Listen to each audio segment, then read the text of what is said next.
pemirsa Top Driver, senang sekali kali ini saya diberi kesempatan untuk dipinjemin mobil Toyota GR Supra, di mana mobil ini adalah mobil yang lagi diminati banyak orang, dan yuk kita bahas pertama dari impresi dari desain mobil ini. Mobil ini menurut saya sangat sporty, sangat stylish sekali, dan dari segi aerodinamika shape-nya sangat bagus sekali, dimana penggunaan aerodinamika itu sangat penting untuk handling, untuk pada saat kita juga ngerem.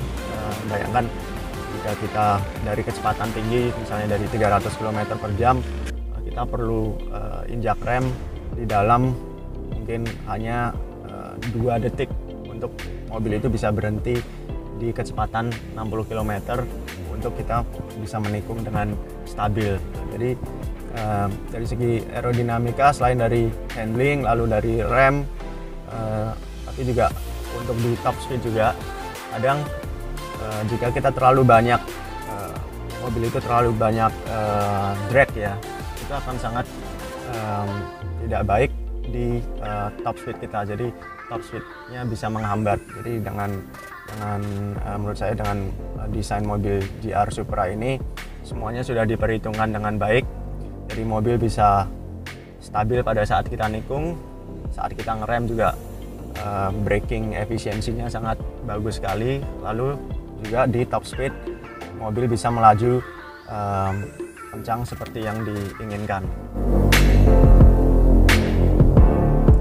GR Supra ini dari depan memiliki bibir kiri dan kanan yang sangat menyerupai dengan mobil sport lainnya yang digunakan di WTCC, lalu DTM, lalu juga di Jepang ada juga series yang GT 500 gitu. Jadi gunanya bibir kiri dan depan itu sangat bermanfaat pada saat kita nikung, lalu dan juga pada saat kita pengereman. Jadi mobil memiliki handling yang stabil.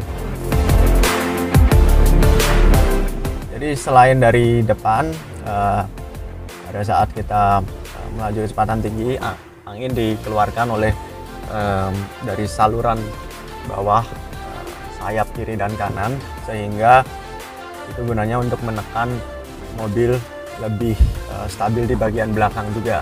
Jadi secara downforce depan dan belakang stabil pada saat kita melaju tinggi, lalu pada saat kita ada pengereman yang sangat tinggi tekanannya.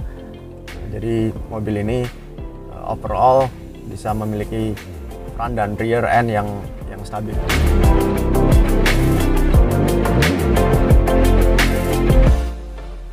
Jadi secara keseluruhan mobil ini memiliki aerodinamika yang maksimal, dan bisa dibilang mobil ini adalah mobil sport yang bisa digunakan untuk balap juga. Jadi selain ya dari visi misi Gazoo Racing, di mana dia ingin mengimplementasikan mobil balap dia ke jalan raya, dan ini dimiliki oleh GR Supra ini.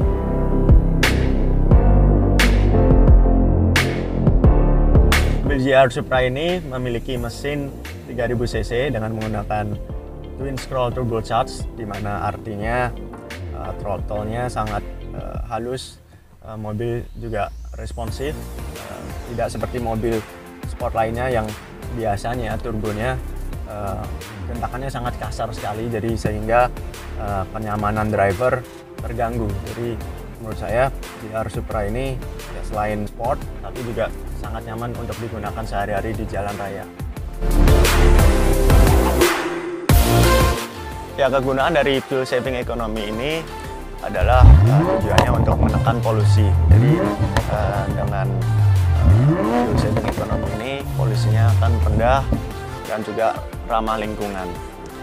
Impresi lainnya yang dari GR Supra miliki ini, pada saat saya mengendarai mobil ini pertama kali keluar dari garasi, biasa itu kan ada polisi tidur, ada gundukan-gundukan, dan mobil ini sangat compliance-nya sangat berasa sekali. Jadi biasanya sih setauku mobil sport itu kan bisa dibilang agak stiff ya, jadi pada saat kita kena gundukan atau kita kena bump itu mobilnya sangat stiff, tapi tidak di GR Supra ini. Jadi untuk keseharian, untuk di jalan, mobil ini suspensinya peredamannya sangat bagus banget. Di mobil balap biasanya memiliki rims 21 inch atau bahkan lebih besar. Tetapi di mobil GR Supra ini menggunakan standarnya 19 inch. Alasan kenapanya menurut saya sih lebih ke kegunaan mobil ini kan di jalan raya ya, bukan di sirkuit. Jadi dengan menggunakan velg rims 19 inch sudah sangat mencukupi kebutuhan kita sehari-hari di jalan raya, dan apalagi kalau di jalan raya kita tidak melaju lebih dari speed limit yang dianjurkan. Jadi untuk 19 inch ya handlingnya sudah cukup untuk keseharian kita gunakan di jalanan. GR Supra ini memiliki 8 speed, dan ketika saya gunakan di dalam kota atau sesekali di highway, ya di dalam kecepatan 100 km per jam, mobil ini bisa sampai shift ke gear 8, dimana yang tadi sudah saya sampaikan bahwa fuel saving sekali. Jadi mobil meskipun di jalan, dia berusaha untuk berada di RPM yang paling rendah di kisaran 2000 atau di bawahnya. Jadi dengan sistem yang dimiliki GR ini, fuel ekonomi sangat diperhitungkan sekali. GR Supra ini memiliki cluster instrumen yang serba digital, lalu juga ada MID system, di mana artinya multi information digital, di mana semuanya kita bisa lihat di layar depan.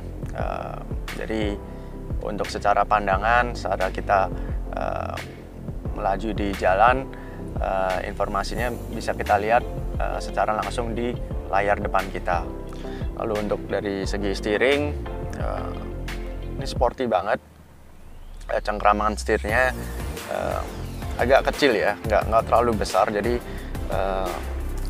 pada saat kita menggenggam setir itu, kita bisa merasakan bahwa ya setirnya ini ya agak sedikit kecil tapi masih nyaman, dan lalu juga ada pedal shift di sini.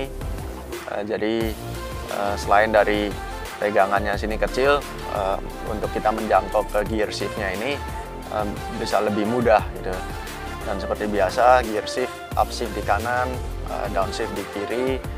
Lalu ya ini untuk ya kita menekan bel di sini, ada fitur-fitur di sini di mana kita bisa mengatur dari mode untuk mengganti mungkin radio system atau bahkan untuk telepon. Itu bisa, semuanya bisa kita lakukan di steering, lalu terkoneksi dengan MID system itu tadi. Lalu secara interior, gear shiftnya sangat menyerupai dengan Z4. Jadi semua desainnya di sini mirip sekali dengan Z4. Gear shiftnya, lalu panel-panel di sini, dan yang menurut saya keunikan dari interior ini adalah ya tipikal mobil sport. Di sini ada, saya bilang semacam bucket ya, jadi kaki tidak bisa melebihi dari